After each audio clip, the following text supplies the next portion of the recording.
Hey guys, as promised, here's the little tutorial for the intro to Wish You Were Here, arranged for a ukulele ensemble. You guys have been demanding it since I posted the original video. I'll put a link to the original video somewhere on screen. It's also in the description. I've arranged this for at least 3 parts. I've got it for tenor or baritone, concert and soprano, so you guys can all get together with your local ukulele groups and break up the parts and play it as you like. So the first part is the part that I played in the previous video. You can play this on, I'm playing it on a tenor ukulele, strung with baritone strings, tuned E, A, C sharp, F sharp. That's an A6 tuning. That's 3 frets lower than your G, C, E, A. If you're playing on a baritone, you just put a capo on the 2nd fret, and you can follow exactly what I'm doing. So the baritone or low tenor part is what I was playing in the original video. I'll turn the camera a little bit so you can see what I'm playing. I will put the tab up on screen. You guys can pause the video, have a look at the tab. It'll also be available in the video description. So you start off on a G chord, which for you baritone players is going to look a lot like an F chord. Remember, now you're capoed on the 2nd fret, or A6 tuning. For your C players, if you're playing this tuning, it's going to look like a B flat chord. And so you just start on that chord, pluck your 4th string, then lift this finger off and pluck your 3rd string, then back on, and then the 2nd string. That's the first 4 notes. Next, to play an E minor chord, I'm going to keep these 2 fingers exactly where they are. I'm just going to move this one over here to the 2nd string and pluck the 2nd string. So, and then strum. There's your E minor. So once again, and just so you can see this hand, see what I'm plucking here. Try that again.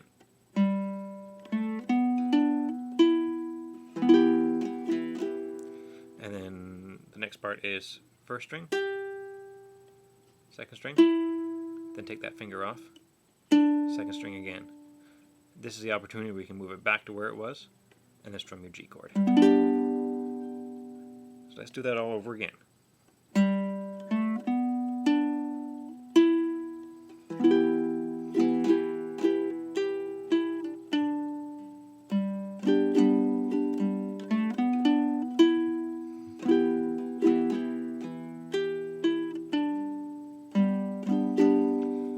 Second part, or the next part, starts out the same.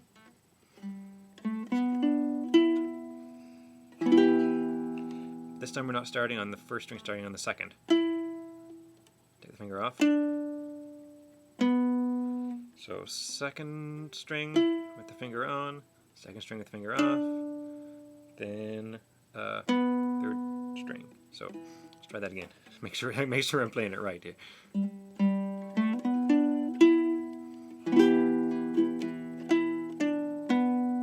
And then 3rd string again, open when you're playing an A chord, which is going to look like a C chord for your C tuners. It's going to look like a G chord for your baritoners. And strum your A chord.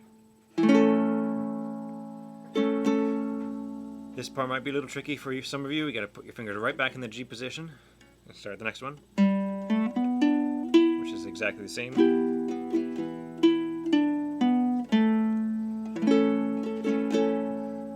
Finish it off with a. So the last part I did was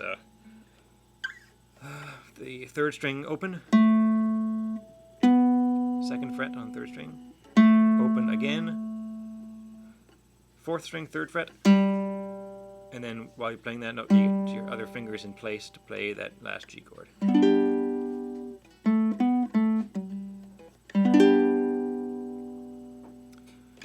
That's it for the baritone or tenor part. That's what I was playing in the previous video. Then when you're singing, you just strum the chords, and I'll let you guys figure out the chords on your own.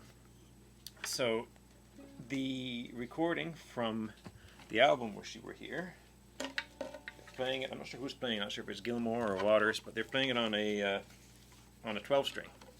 So to get the kind of sound of a 12 string, your soprano player is going to be playing the same thing, only an octave higher. So this is a soprano uke in D6 tuning, A, D, F sharp, B. And I'll get it all centered with the camera here. We'll start with the second string on the first fret. Again, I'll put the tab on screen. You guys can pause.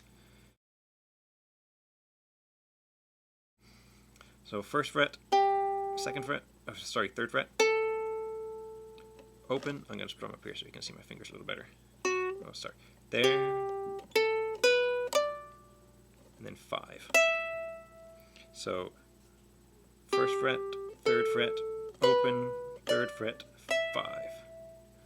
And then you're going to strum a E minor chord, which is going to be barring the 5th fret and 4th string on the 7th fret. Once again, let's do that. Follow along on your tab. Then you want to hit the 8th fret here. 5.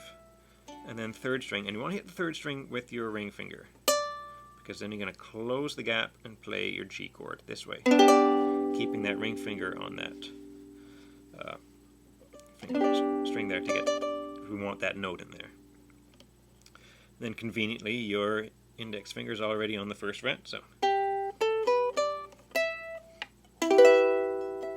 8th fret, 3rd fret, close it. And the second part starts out the same. But this time, oh, sorry, screensaver came on. Then you're going to go 5, 3, 5, 3. So 5th fret, 3rd fret, 5th fret, 3rd fret, and then play your A chord here. I know I play my A chord a little differently. I've always played it this way, barred across here. Ever since I played the guitar, I've played my D chord this way. It just makes it easier to move it up the neck. But some of you may play it 3-fingered, and that's totally fine. Nothing wrong with that at all. So that part again was 5, 3, 5, 3, A chord. 5, 3, 5, 3.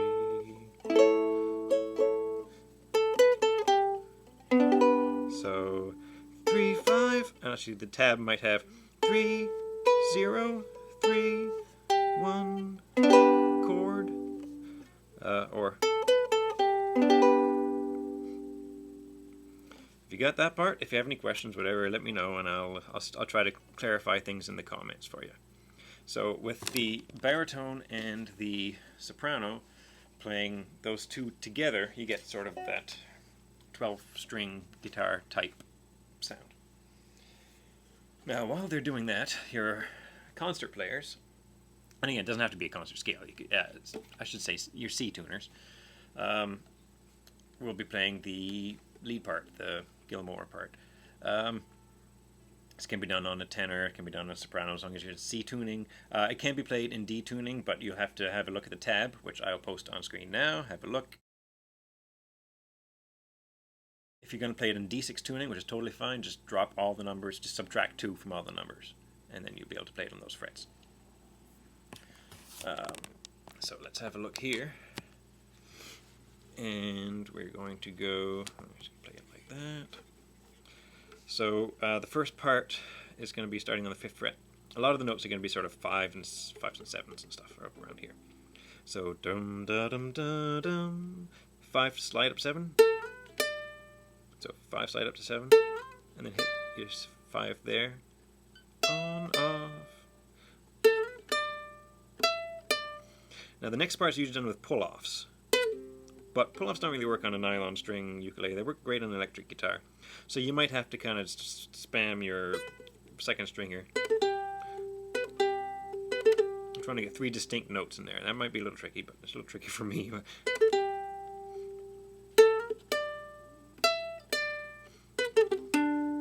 And then that note is on the 2nd fret on the 3rd string. And this particular uke has a re-entrant 4th, so it's going to sound a little screwy here, but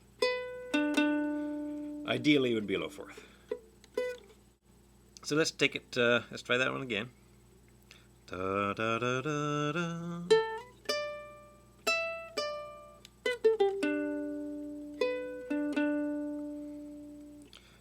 The next line has two notes at the same time.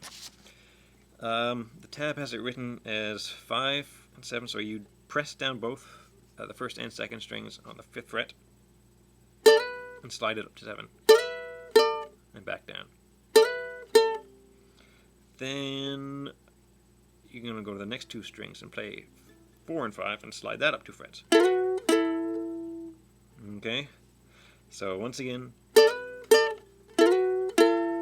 slide it up again, and then down to here. And you can play your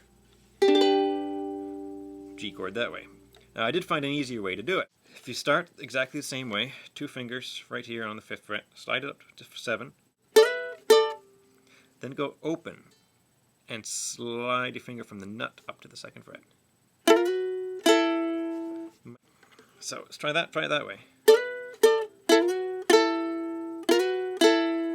And then there's your G chord there.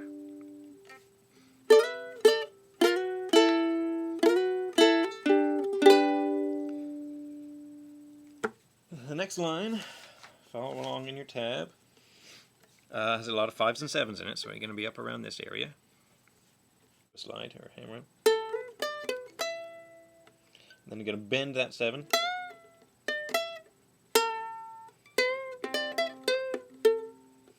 So everywhere there's a 7B, it's a bend. Everywhere you see a slash, it's going to be a slide.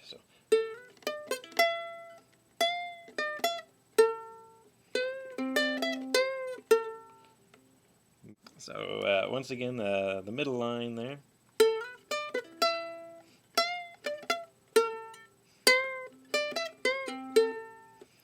And the last line starts out about the same.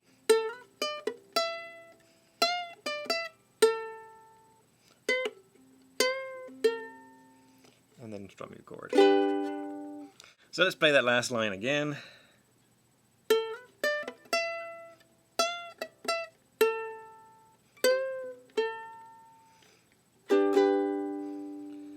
There, that's all the parts. You've seen the tab, you've seen me play it.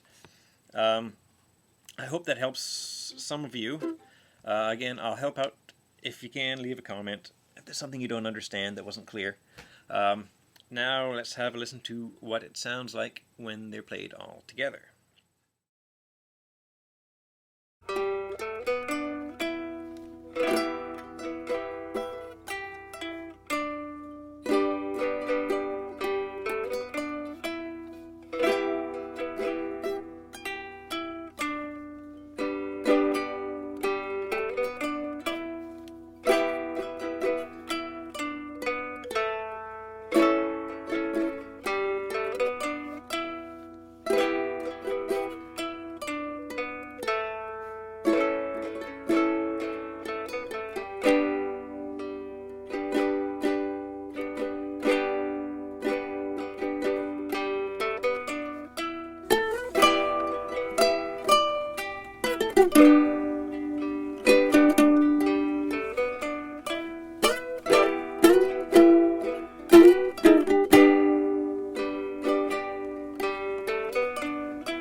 tell